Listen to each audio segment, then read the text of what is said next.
Hi, this is JT Realmuto. Welcome to the Phillies Show. Ruben Amaro Jr., Jim Salisbury, Todd Zolecki. Hey, it's the Phillies Show. It's Monday, November 3rd, 2025. Hope everybody had a great weekend. Friday was Halloween, Game 6, and then Game 7 was Saturday night. And, man, that was a good one. That was a great Game 7 in so many different ways. Feel terrible for the Blue Jays fans. Feel bad for the Blue Jays. But great World Series.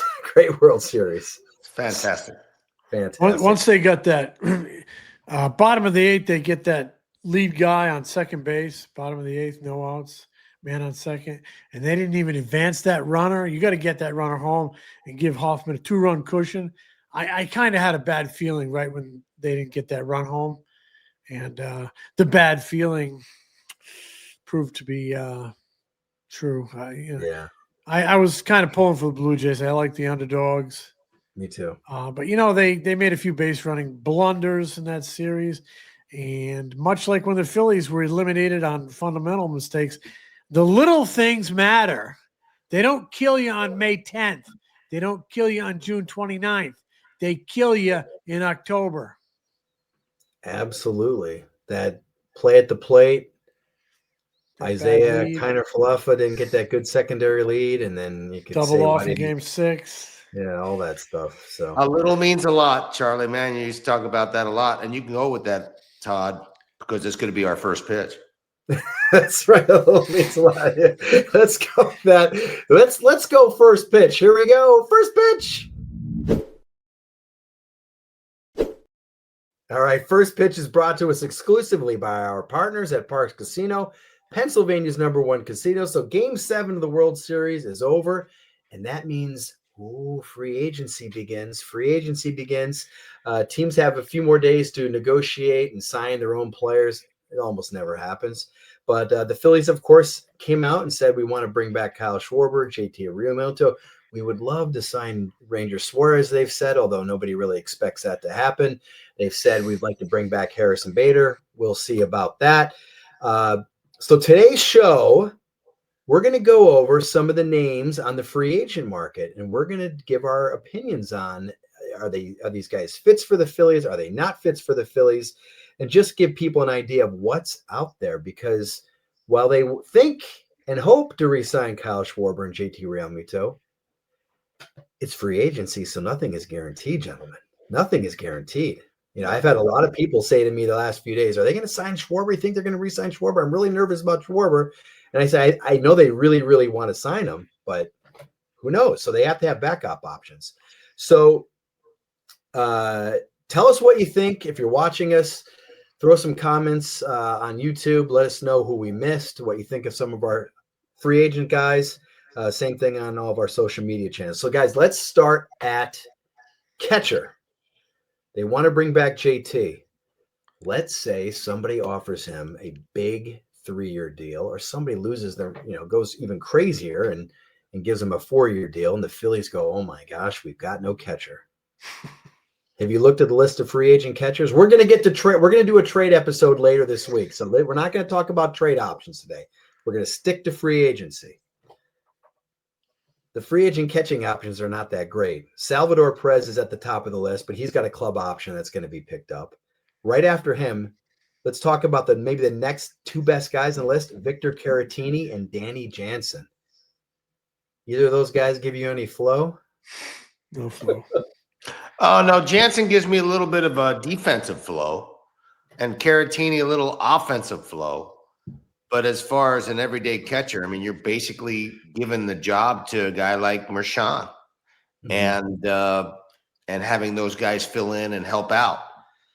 That's how I feel about that. I'd rather go with Marchand, and I sort of like Marchand if he's an option.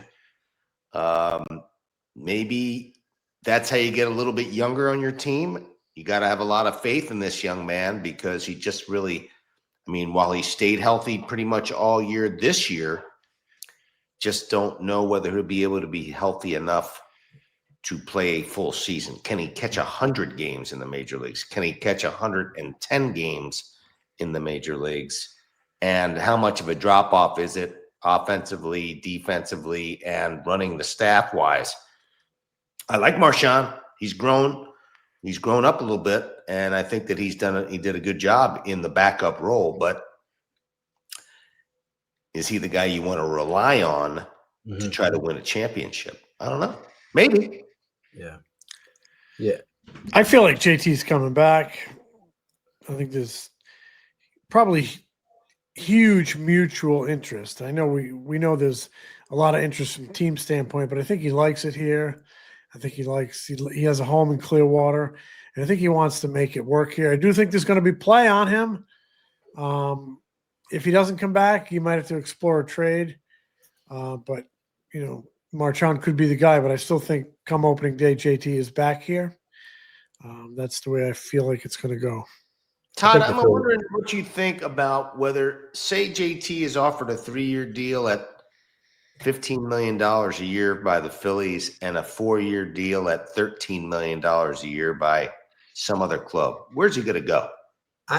I think he would come back to Philly. I do think he likes it here. But I was thinking about this the other day.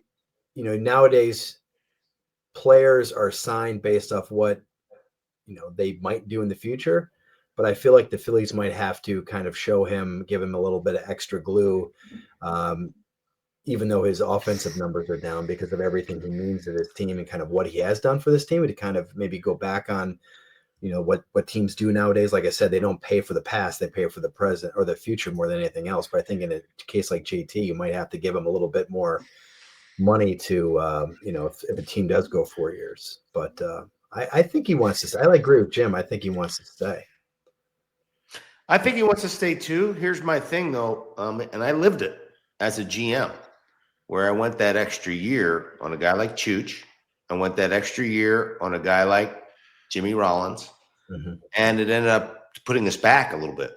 And we saw what the 8 to 10 year drought was about, and part of it was because some of these guys started to break down and not able to play to their abilities of those contracts, and it was detrimental.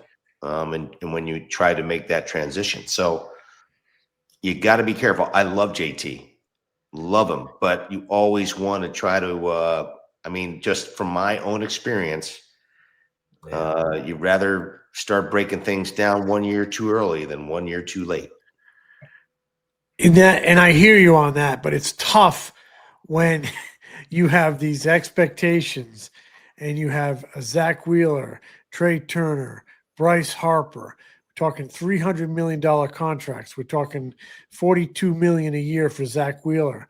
We're talking they are still in World Series or bust mode because they are so top heavy at the the high end of their payroll. They almost can't take that step back. Not yet. Not for a good while, actually. The rock and the hard place is there's these expectations, and you need to maintain them with your personnel by bringing some of these guys back. But the downside is you are getting very, very old. Yeah, and I love JT. Don't get me wrong. I love to keep him. I know what he means to this team. But these decisions are tough ones, man. That's why it's tough to wear that black hat, that GM hat, and that ownership hat, because the decisions you make today will affect what it's like tomorrow. Well, it's a good thing you have a red hat on tonight, Ruben. And that was First Pitch. Enjoyed talking about those catchers. We'll keep an eye on them. First Pitch is presented exclusively by our partners at Parx Casino, Pennsylvania's #1 casino. ParxCasino.com is the website. You must be 21 to participate. And if you have a gambling problem, call 1-800-GAMBLER.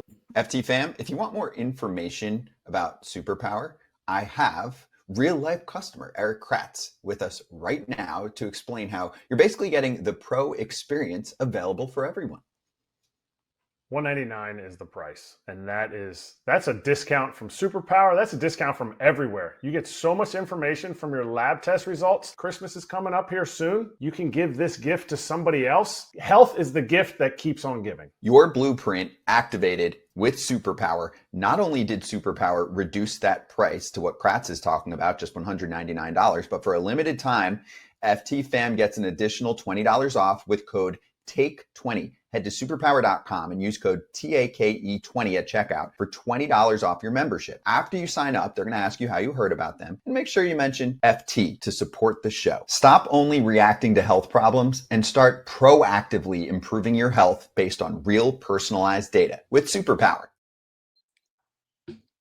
Don't forget, if you're watching us on YouTube, hit the subscribe button, support the show, help us grow, help us find more people. We appreciate all your support. And of course, go to thephillyshowshop.com. You can scan the QR code on your screen. Hey now, Christmas Getting is closer to around the Christmas. corner, Hanukkah Getting around the closer. corner. Getting Holidays closer are to coming. getting close. Exactly right. So here we go. All right, we're back. And let's go to first base, free agent first baseman. And you say, well, why are we even going to talk about this? Well, because, if they're going to maybe go out and get a big bat, maybe they could talk to Bryce Harper about moving back out to the outfield. He has suggested he would be willing to do it in the past for the right bat. It's got to be somebody good. He ain't going back to the outfield for Carlos Santana. No disrespect to Carlos Santana, but you know what I'm saying here, guys. So it's got to be somebody good, and if it's someone from the Scott Boras stable, even better. Exactly. Oh, Jim, now you mentioned it. The number one guy on the list is Pete Alonso. Brilliant. Pete Alonso, 31 years old, batted .272 this season, 38 home runs, 126 RBIs, an .871 OPS. Oh, and he bats right-handed, and the Phillies could really use a big right-handed bat in the middle of that lineup. Probably a long shot, guys. But what do we think? Not that long of a shot if Kyle Schwarber doesn't come back. I think he's somebody that they would probably target close to the top of the ticket just because he fills all those boxes. And if he doesn't, and if he doesn't play first base, he can DH. And they can actually rotate the DHs this way. They can go ahead and rotate, Harper into that DH slot as he gets a little bit longer of tooth. They can bounce back and forth. It'll give Topper some choices on the DH. There's some who might think that this might be a better signing to have him for 5 years at the right-handed slot. And even a Kyle Schwarber, even as much as Kyle Schwarber has, impacted in what he means to the community here, I think that the people would love the polar bear. I mean, he's a guy that has some personality. He's obviously knows how to handle a big city and a big market. Hasn't gotten to that pinnacle. Neither have the Phillies as of late. But a really interesting option if Schwarber does not sign back. And I think he's probably a pretty high-level target for them, I would think. Yeah. Completely agree. This is the guy that gives me big flow. I would love it if they opened up the checkbooks and figured out a way to bring Schwarber back and bring him with Harper maybe giving you a couple of years in right field. But I don't see that happening. I just don't see another contract like that. I guess you never know, but where they are payroll wise, it's hard for me to see. And so many of these names we're going to consider is dependent on what happens with Kyle Schwarber. And what happens on the trade front, what guys they can move. Alec Bohm in particular at third base. But yeah, I'm a big Pete Alonso fan. He posts, he plays all the time. He's got some personality. I think the fans would love him. And he produces. He's like Harmon Killebrew, like a modern day Harmon Killebrew from the right side. Drives in a shitload of runs, and I think he'd be a great fit to give you a right-handed bat behind Harper. But in terms of just that one guy and all he brings, a lot of flow. But I don't know if it happens if they're successful in executing their priority, which is Kyle Schwarber and bringing him back. And I have no problem with that. I love what he's done for this team, and I love what he can continue to do for this team. And I believe he will continue to be a very productive bat for the Phillies. I remember in March of 2022, the Phillies signed Kyle Schwarber, and then Dave Dombrowski made a really strong pitch to John Middleton, said, we can go out and get Nick Castellanos. So we can go out and get Nick Castellanos. And so they added some payroll there. I think this is different, though. Of course, I'm just saying that it has happened in the past where, Ruben, I know, remember you did that with Cliff Lee. You had Pat Gillick kind of work one over on David Montgomery, and you guys made your pitch, and you guys got them, David, to sign off on team effort. That was a team effort. It was a team effort, but sometimes those things, this is probably different just because they're already over that fourth luxury tax. So, I'm sure David would be like, hey, John, can we go out and get Pete Alonso too if they bring back Schwarber? Probably unlikely. So other free agent first baseman on the market. I did want to ask this question to you guys both. Would you bring back Kyle Schwarber for 5 years at $150 million? Or would you sign Pete Alonso at 5 years for the same sort of money, maybe a little less? And which one would you take? Just say it's 125 for Pete Alonso. Just based on what he's done so far in this town. And we've talked about this throughout the summer. We think that bat speed is going to hold up and he's going to be productive. I probably would lean toward Schwarber, even though he's, we mentioned the left-handed bat thing. I just love what he brings. And that's not a slight at Pete at all. I just, membership has its privileges, and Kyle Schwarber has been here. And I have a hard time, envisioning this team without him. His influence on that clubhouse is just tremendous. I mean, we've seen him gather guys after bad losses, bad slumps, and he really is the glue in a lot of ways in that clubhouse. I've said before, I think he's maybe the best leader in that clubhouse since I've been covering the team. I just feel like the way he handles adversity and helps the young guys handle adversity and just talks to guys and leads by example and leads vocally. Again, I can't say Pete can't do that or other guys can't step up, but I know Kyle Schwarber does do it. And so you take that with the 40+ home run power, and so I would probably lean to Schwarber. I'm right with you. Yeah, I'm right with you, and I know it's righty lefty is sort of the discussion maybe a little bit, but I'm sorry, guys. I'm staying with Kyle Schwarber for a lot of the same reasons. Yeah. Personality matters. Clubhouse presence matters. Winners matter. And he's done all those things. Mm-hmm. I had a couple people ask me about Rhys Hoskins has got a mutual option. I'm sure that will be declined by the Brewers. I don't see that happening. It just doesn't seem like that would be a fit. Rhys coming back to the Phillies. So, okay, let's go to second base. And second, you say, why second base? They've got Bryson Stott. And this is just in case, you never know what's going to happen. Maybe they get an absolutely insane deal for Bryson Stott. They move him and they can't say no to it. So now they need a second baseman. Second baseman on the market, Gleyber Torres is probably at the top of the list. Is that, what do you guys think about that name in the event they make a trade and it involves Bryson Stott? He had a really good year. I don't know that I'm going to spend that money when I have Edmundo Sosa. Right. I might try to ride that and plug in other ways. So I'm not sure I'd make a free agent score there. Got it. Like the player, I'm not sure. I know that in New York, he handled it just okay. But when he went to sort of a smaller market, I think he handled it better. I think he's better off being a big fish in a small pond in some ways. And I see it like a team, I don't know if they're going to spend, but a team like Cleveland, maybe you'll see Toronto Blue Jays jump on him. That's a possibility because I don't know if they're bringing Bo Bichette back. Mm-hmm. And it looks like Jimenez will probably play short for them. But I just see him in a different uniform. I don't see him as a Philly necessarily like the player. And I also don't really like the defense that much.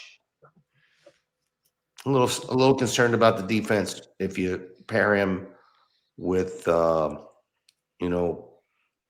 with our shortstop in the middle. Yeah. Runner in the middle.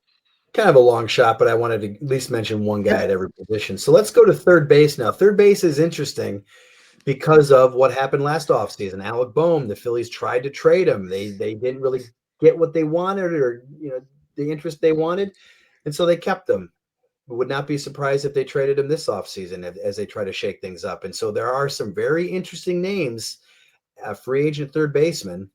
Again, I don't know how they fit in the budget if they bring back Schwarber and Realmuto, but let's start with Alex Bregman. Alex Bregman can opt out of his deal. He will. Had a good year for the Red Sox. He's a winner. He'd be good in that clubhouse. What do you got, Jimmy? Flo? No, I have Flo for Alex Bregman. But, again, I just don't know if they can afford that big ticket. Yeah. Or if they'll do that big ticket. He'd give you a right-handed bat. He'd give you a lot of contact, a lot of things this lineup needs. And there's also the situation where are you convinced you can trade Bohm? I know it's talked about a lot, but he's a year away from free agency. And he leveled off this year. There's only so many contracts that you can move on that team. It's a very inflexible roster. He'd be a very logical guy to move, but I don't know that teams are going to be knocking down your door for him. Do you? I'm not sure whether it'll be teams knocking down the door. I think he's a movable object. There's no question about that. I don't know that you're going to get the value they might want, but the value that you gain from moving him is the value of signing a guy like Bregman. And so that's where your value comes from, I guess. I have heavy flow on Alex Bregman just because of the pedigree, what he's done in the game, what he can do defensively, offensively, the right-handed bat, the quality of the at-bat, different sort of makeup to the lineup with him in it, hitting anywhere from 1 through 5 in the lineup, anywhere, protecting Harper, for instance, or protecting Schwarber, for instance. Again, I'm not sure if they can bring both of them on, but it would be sure fun to watch it happen. Heavy flow on this guy. Don't know whether he can come to Philadelphia because of the budget. Mm-hmm. But, who knows? Do you sign – if you don't sign Bregman – if you don't sign Schwarber and you sign Bregman to play third base, do you have Bohm and Bohm play first base, or Bohm, somebody DH, Bohm and Harper DH play first, flip it around? As a replacement for Schwarber, I don't know. Just thinking sort of, trying to think out of the box a little bit and see if there's other ways to sort of maneuver the lineup around. What about Eugenio Suárez? A lot of people wanted him at the trade deadline. Didn't happen. He's a big bat. Batted 228, 41 home runs, 118 RBI. Struggled a little bit with Seattle. Had that big grand slam in the ALCS, though. He hit home runs with Seattle, but he did not hit for any kind of average. I think he hit under 200. The threat, the power. He's high strikeout. He's streaky. He gets on these strikeout streaks, but he also gets on these home run binges. I don't know if he's going to cost less than Bregman. I'd rather have Bregman if it came down to it at third base. Again, so much of it just hinges on what's going to happen with Schwarber, because I just don't know if they can do another payday that these guys are going to be looking for. But If I knew I could get the Suarez that he was this year in Arizona, I think that would look good behind Bryce Harper. Right. I guess to me, it's whether or not Kalon can convince the front office that they can make him a little bit more complete a hitter. Because if you don't, then you're looking at about the same sort of guy, what their problems have been over the years with the strikeouts. You've been trying to get guys who make a little contact, who put the ball in play, who are not too streaky. But this is one of those streaky guys. Do you want to try to pound the baseball out of the ballpark against teams and try to beat them to submission in that way? Or do you want a more complete hitter and a Bregman or someone like that who's going to do more things offensively as far as changing up the look of the lineup? This might be a little bit more of the same. But is he an option? Yeah. If you don't get some other things done, I think he's a little bit further down the line. If you don't get some other things done, in other words, Schwarber, is Bichette an option at third base? I know he really hasn't played. Is for me. He hasn't played there, but I'm sure he could play there. If you can play shortstop, you can play anywhere in the infield. Maybe that's a little bit of creative option they could ponder. He's much younger than Suarez and Bregman. He'll be 28 next season. So he's a few years younger than those guys. I love Bichette's swagger. I like the fact that, this is a guy who, before he was hurt this year and struggled some with his health, that's a concern. Before he struggled with his health, this guy's had, 200 hits a year. He ain't going to walk a lot, but he'll put that sucker in play and he'll hit the ball the other way. He's a baseball player. He's got great pedigree. He was almost a world champion this year. I know it was like one play away from being a world champion, but 2 outs. Yeah, I really like this guy, man. I like him. So he would give me some flow at I would take him to play third base or second. You could or second base. He 2 positions.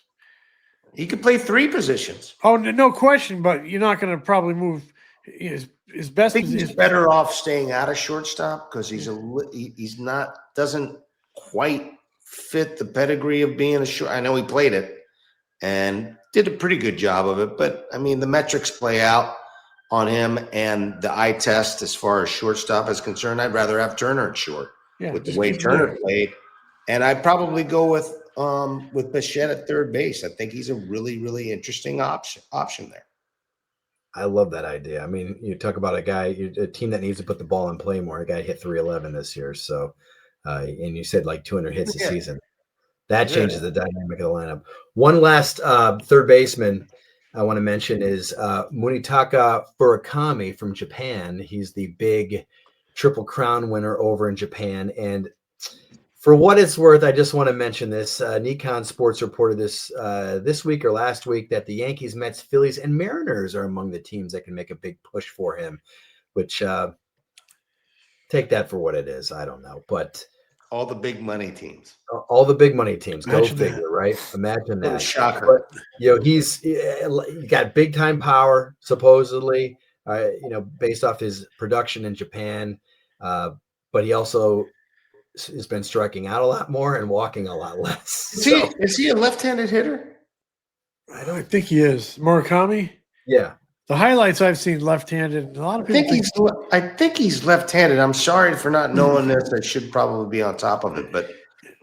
And I hear his defense is only so-so. He's more of a first baseman. I don't know. You got enough of that. Yeah, right. You got a DH maybe in his future. So I wanted to mention him.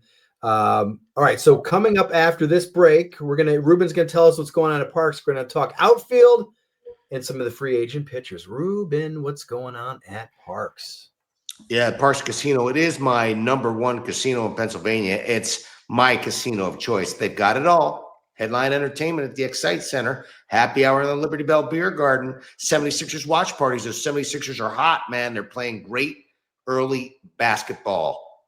The Bamboo Noodle House, the Parks Grill, it's the best, and they have the best cover bands. The Bet Parks Sportsbook, a beautiful poker room, plus Parks Casino is a go-to Four Birds game day. I know they have the bye this week, had the bye, but all season long, you can check this out. Every Sunday at 12 noon, every Monday at 6 p.m., the BetPark Sportsbook serves up the ultimate Philly fan experience. $1 dogs, $3 Miller Lights, and $5 Peronis for James, plus wall-to-wall action on the 150-foot giant sportsbook screens. Bring your crew, get your spot, watch and wager on all the action. Eat and drink like a real Philly sports fan. Tickets are on sale now for these headliners as well at the Excite Center, December 5th at Straight and Oak Chaser, December 6th, comedian Ken Young. Get the Let Out. It's a Led Zeppelin tribute on December 12th. ParksCasino.com to buy all tickets for all shows. Parks Casino, this is how you win. You must be 21. If you have a problem with gambling, please call 1-800-GAMBLER. All right, we are back. Let's talk some outfielders, guys. And the outfield could look really different. I mean, this is, Nick Castellanos could get traded or released. It doesn't sound like he's going to be back. I wouldn't expect him to be back. Harrison Bader might not return.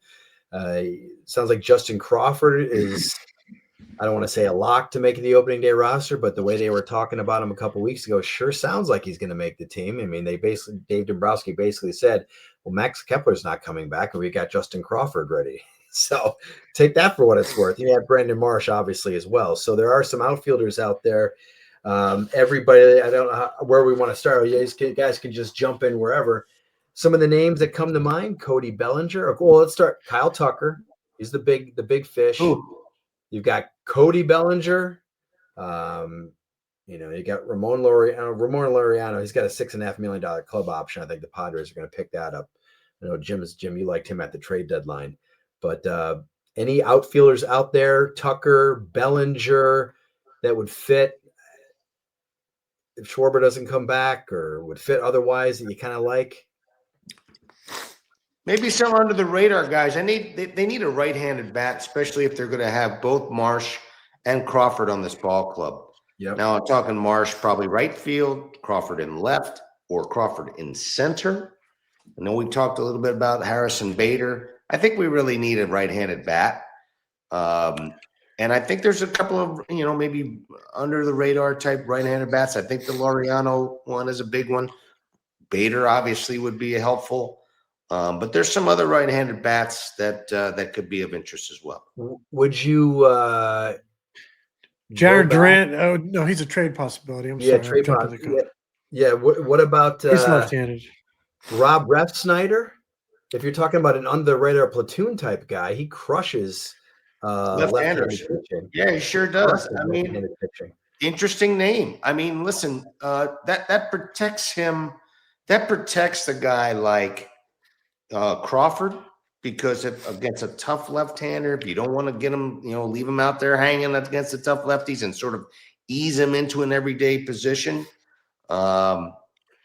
Refsnyder, did Refsnyder play with Dave Dombrowski at the Boston? I don't think so, but I know he's aware of him.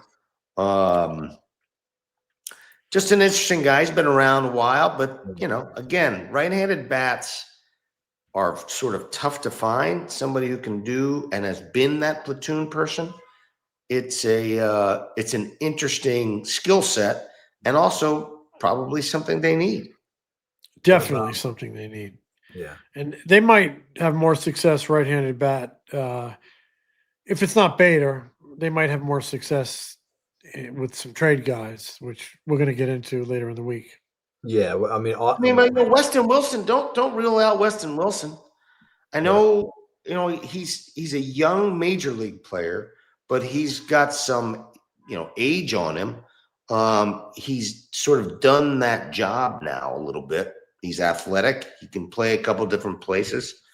I think he needs to shore up his outfield play just in general. He's athletic, but I mean, he's still an option, and they may think that he is the option. So just, somebody to kick in as well.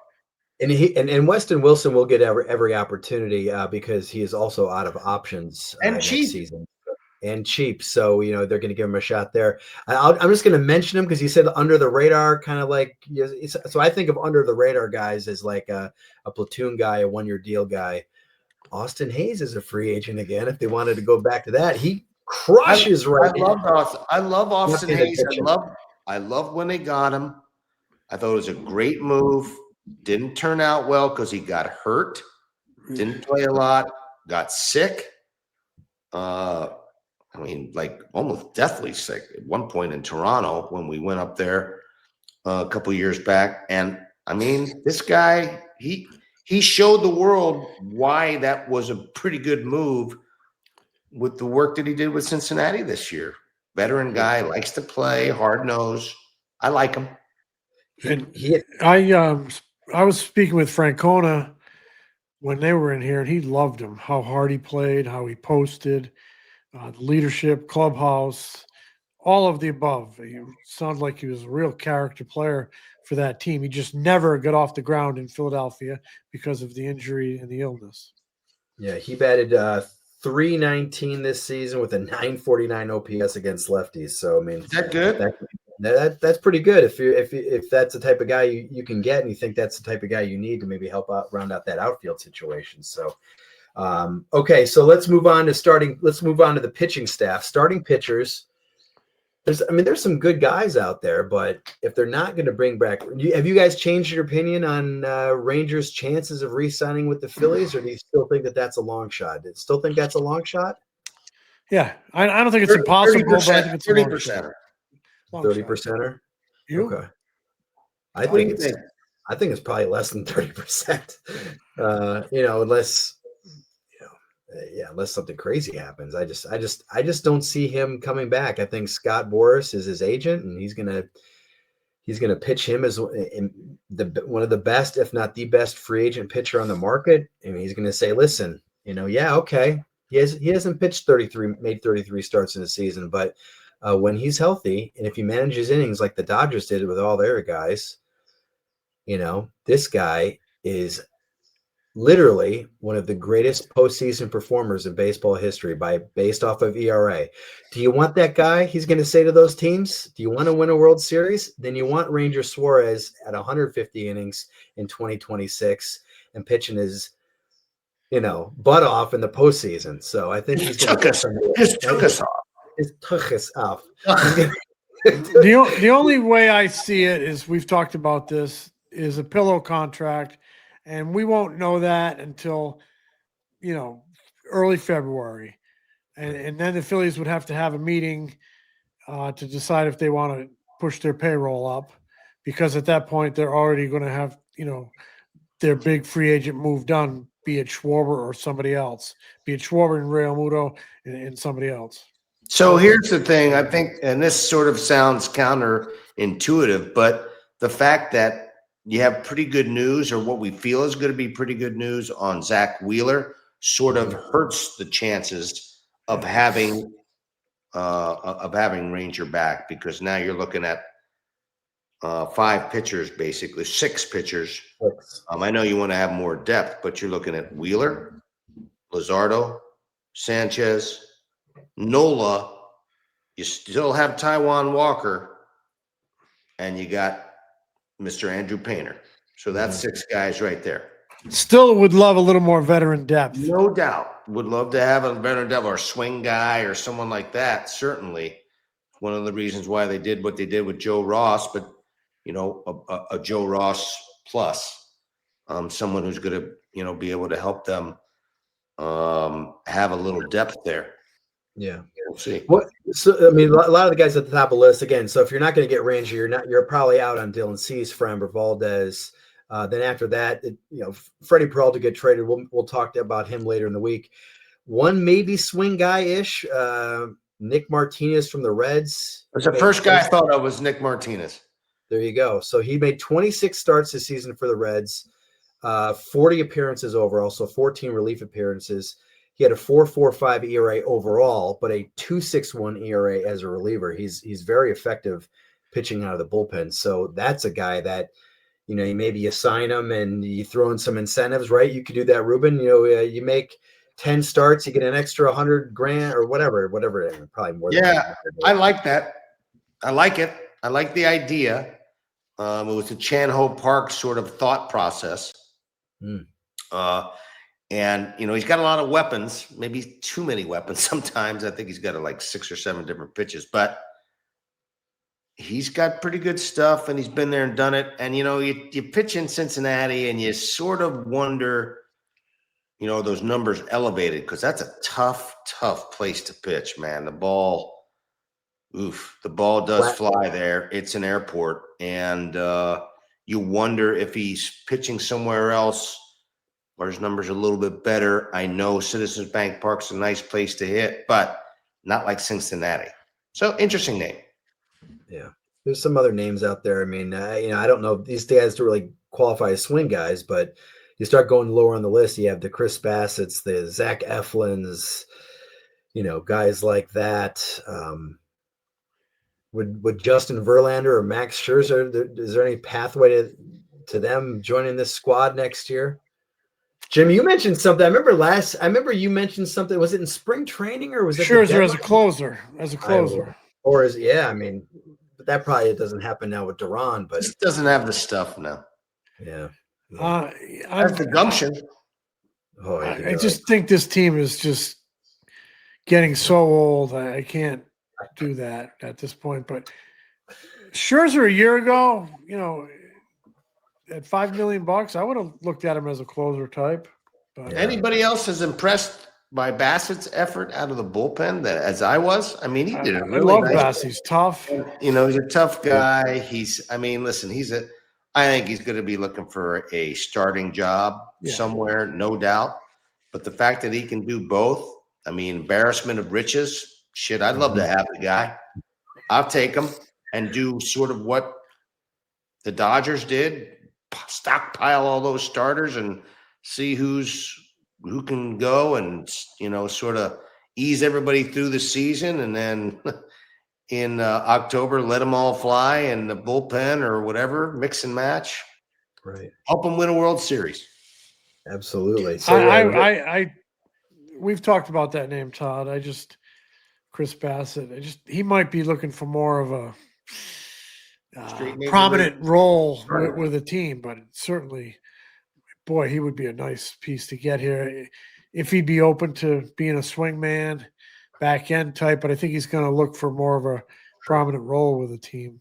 Yeah, but I feel like you're right, guys. The Phillies definitely have to look for that Nick Martinez, Chan-Ho Parkish type of swing guy, just so they. What about Eflin? What about Eflin? You think they have seen enough with the injuries? I know he's coming off the health on his knees and the health of him just in general may be a concern.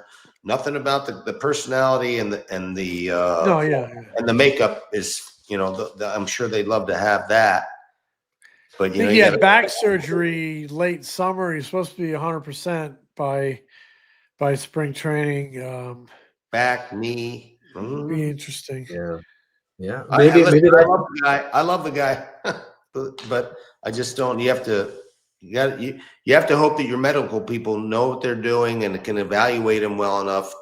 And if they feel comfortable with him, that's one thing. I will say this: I would bank on our medical people to handle it, because they've done a hell of a job this season, and I think that they've really helped this team have the kind of success that they've had, even though they haven't won the World Series.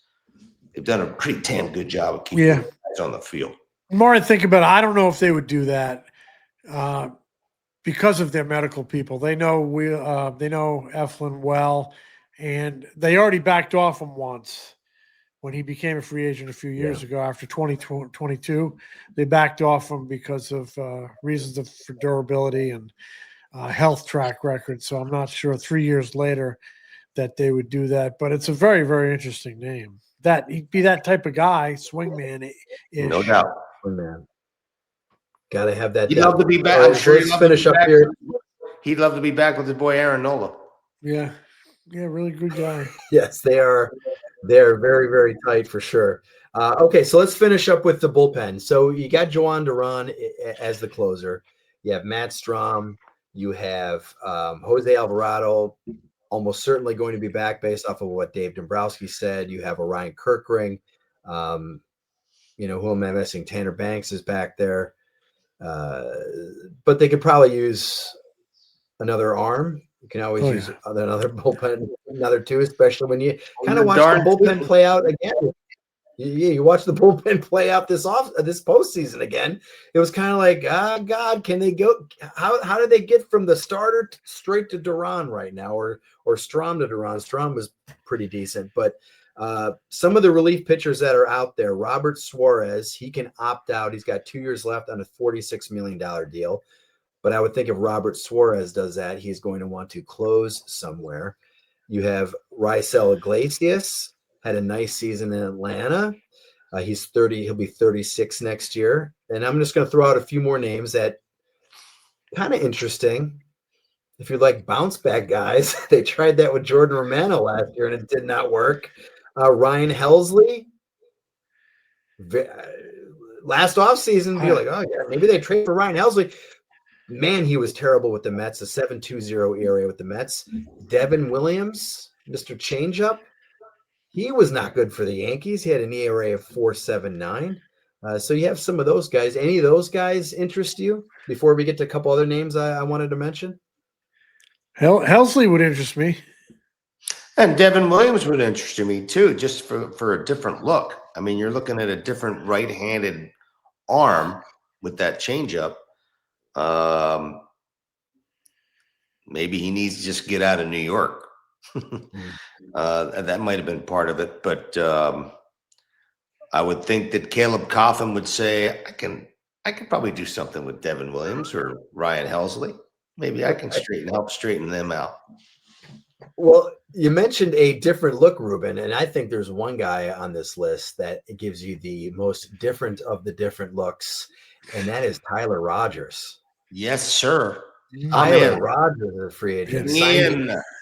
Sign me up for Tyler. Give me some Tyler Rogers. So I am in. Yes, he was fantastic. 90.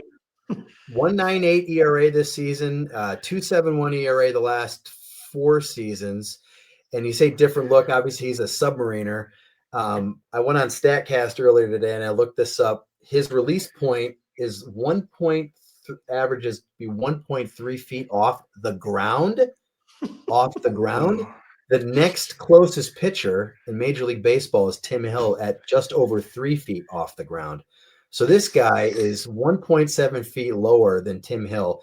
The lowest Phillies release point, just to put this number into perspective, is Aaron Nola at 5.05. That's 3/4. So I mean, Tyler Rogers is off the ground. That's the guy I would love to have the Phillies sign. Sort of Kent Tekulve-ish and Dan Quisenberry-esque. Chad Bradford. Chad Bradford-esque. Yeah, I like the idea. That gives you a whole different sort of look. And they may target a guy like that. They may say that he might get a phone call on the very first day. Mm-hmm. He might have already gotten a phone call. Have these guys declared yet? They don't have to declare. No, it's automatic now. So the day after the World Series, everybody who's eligible to be a free agent is a free agent. So they may have already gotten calls. And Ruben, come clean. You guys break the rules anyway. You're calling people during the World Series. In my life, Jim, I'm a rule follower. Yeah, you're calling during the World Series. Hey, I know you're going to be declaring after the World Series. I just wanted to tell you. Just want to whisper some sweet nothings in your ear. Rule follower. Oh my God! But there's Tyler Rogers is interesting. Kenley Jansen is out there. I don't know. He had a decent year with the Angels. 2.59 ERA, 29 saves. He'll be 38 next year. Too old. Yeah. Too old. I like veteran bullpen guys, but I don't know, man. I'll take Rogers over him just for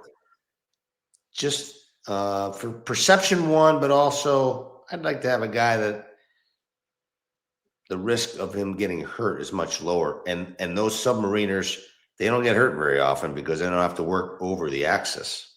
Right. Yeah. Some interesting names. I pulled it out, Jim. I like that. Drop some access on us. Anatomy 101. I know you're a bio major. Didn't I think it? Didn't I do it? I love it. So then I'm trying to think of some other relievers. the rest of the list is, you got your Kirby Yates, your Phil Maton, Pete Fairbanks. He's got a $7 million club option. He could be a trade candidate. Maybe we'll talk about him later this week. And there, there's like 8,000 relief pitchers. So, if you're listening and watching, if you have any thoughts, if there's any guys that you think we missed, plenty of them that you want us to discuss, shoot us a note in the comment section on YouTube or on our various social media channels. And guys, we will be back on Wednesday to talk about some trade possibilities that we think the Phillies should be interested in or could be interested in. Or hot stove, and we're setting up the off season. This is the hot stove setup. We're just getting the frying pans out right now, and we're getting. But the free agents, you got me pumped up about. I'm pumped up about Pete Alonso and Bo Bichette and Ryan Helsley. So just get those three. Heavy flow On those guys. I mean, a Bo Bichette, Ryan Helsley, Tyler Rogers wouldn't be a bad free agent haul. Pete Alonso. I'm in. Dave's just got to give John Middleton a call and say, "Just you need a little bit more glue. I can get this. It's not his one. I can push it across the finish line." Anyway, we'll be back on Wednesday. Smell you later, boys. Smell you, James. The Philly Show is brought to you by the Foul Territory Network. Subscribe to The Philly Show on YouTube and wherever you get your podcasts.